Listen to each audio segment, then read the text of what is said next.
આ વાયર છે અને આ ખોખું રાખ્યું છે કે ટચિંગની ન થાય ને એટલે. બાકી મસ્ત સંચો આ લીધું. જો પાટે આખી દિવાલ ખરાબ થઈ ગઈ છે અમારા ભેજના કારણે. તો આ ભેજમાં બધી દિવાલ જો આવી રીતે થઈ ગઈ છે. તો 5 દી રોકાઈ હતા અહીંયા આવી ગયા ને પછી એના 2-3 દી પછી મારા મમ્મી આવ્યા અને અમારે કાલ સગાઈ હતી તો સગાઈ પતાવીને પછી થોડુંક બ્લોગ તઈ લીધું હતું. અને આજ બીજો દિવસ થયો તો આપણે આ તારીખ થઈ ગઈ છે 25 અને વાગ્યા છે આપણે 5 વાગવામાં 5 મિનિટની વાર છે.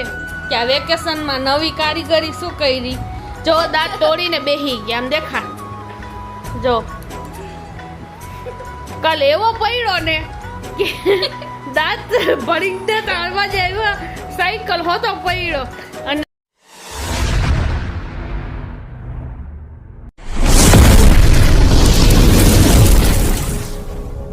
હાય મિત્રો, કેમ છો તમે? મજામાં હશો. તો આજ વાગ્યા છે આપણે 5:30 અને આજ તારીખ છે 24 અને કાલ 23 તારીખ હતી. તો કાલ અમે છે ને મારા ભાઈ ને ભાભી આવ્યા હતા તેને સંચો લેવો તો મારા માસીનો દીકરો થાય એટલે એ 2 માણા આવ્યા હતા અને સંચો લીધો. તમને બતાવું, મસ્ત છે ઝૂકીનો. જો બહુ મસ્ત સંચો છે. આ પેકિંગ છે કેમ કે કીધું હતું કે મારા પપ્પા આવશે ને તો આમની કોથળીને લઈ જશે. તો તે પછી જો આવી રીતે આપ્યું છે. આમાં છે ને જો આપણે આ જે છે ને આવી રીતે અહીંયા ઓઇલ નાખી દઈએ એટલે અને આ ટેબલ ટાંગાની છે. જો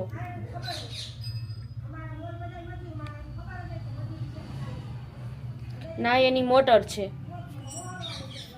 ના બધી ઝીણી મોટી વસ્તુ રાખવા માટે. અરે લીંબાડની છે, લીંબાડની.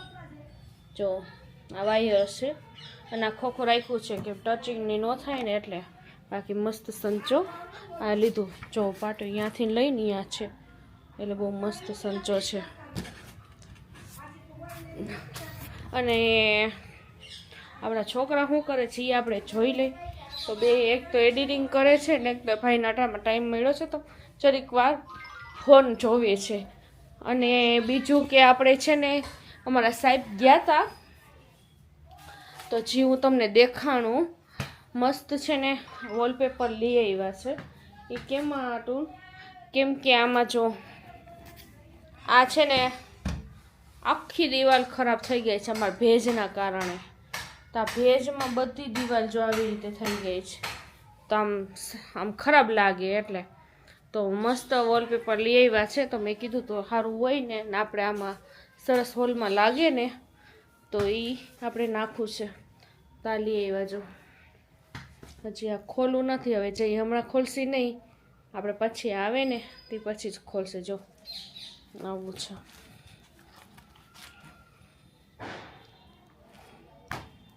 આ વોલપેપર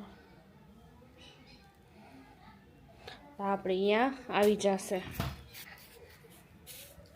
તમારા સાહેબ ગયા છે જામજોધપુર ઉપર કેમ કે અહીંયા એને કામ હતું. તો હવે આજ રાત પડી જશે, આવતા આવતા લગભગ 9 વાગી જશે. તો આપણે પછી મળીએ. આપણે બીજો દિવસ થઈ ગયો અને મારા મમ્મી આવ્યા હતા અને એ વહી ગયા અને અમે જામનગર ગયા હતા. બહુ મજા આવી. જરીક મશીન બંધ કરી દો તમને અવાજ નહીં આવે.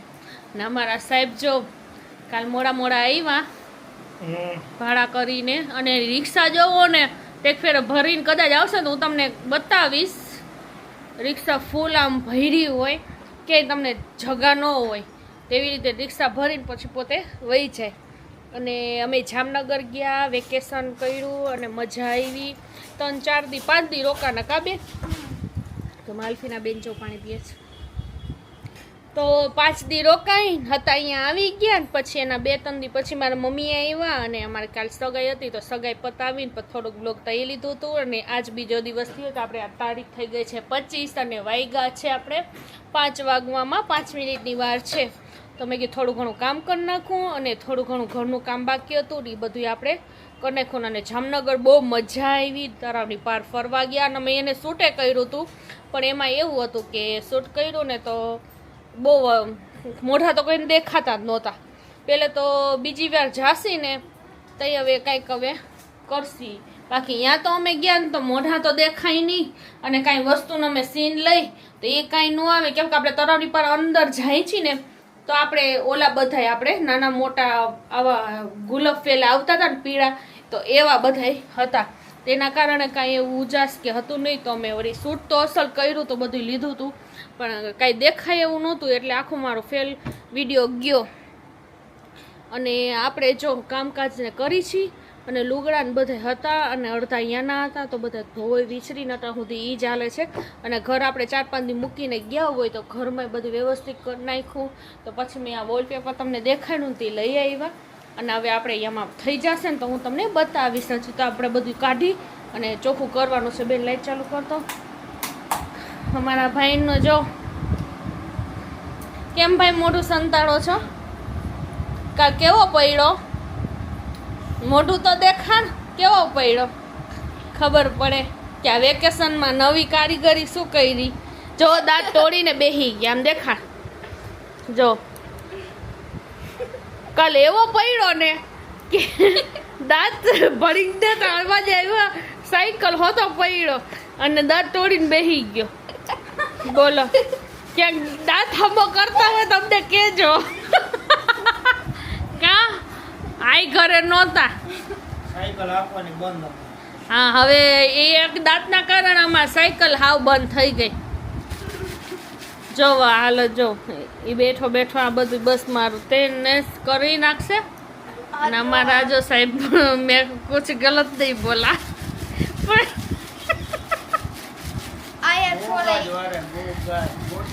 સમજવા વાળા સમજી લે. અહીંયા ફાંકી ચોરાય છે અને અમારા ભાઈ નીચે બેઠા છે. બીજે ક્યાં લાગ્યું જો અહીંયા લગાડ્યું, અહીંયા નાકા ગળે લાગી ગયું જો અંદરથી ને તૂટેલ ભાંગી કે અંદરથી તૂટી ભાગી ગયો તો તું આ બેઠો ન હોય પહાડામાં આ જો બેવડો વહી ગયો તો કા આખા 100 આ ગુજરાતી. તો અમારા ભાઈ બસ સાયકલ વીટીને હવે મૂકી દેવાની થાય છે કેમ કે સાયકલ હવે કાઢવી જ નથી. કાઢી તો એને લાગે ને એ બેવડી હાવ ઓલી થઈ ગઈ છે, રૂપામ વળી ગઈ છે. તો મિત્રો આજ આપણો બ્લોગ હતો અને લાઈક કરજો, શેર કરજો અને સબસ્ક્રાઈબ કરજો અને હાઈપ કરતા ભૂલતા નહીં. બાય.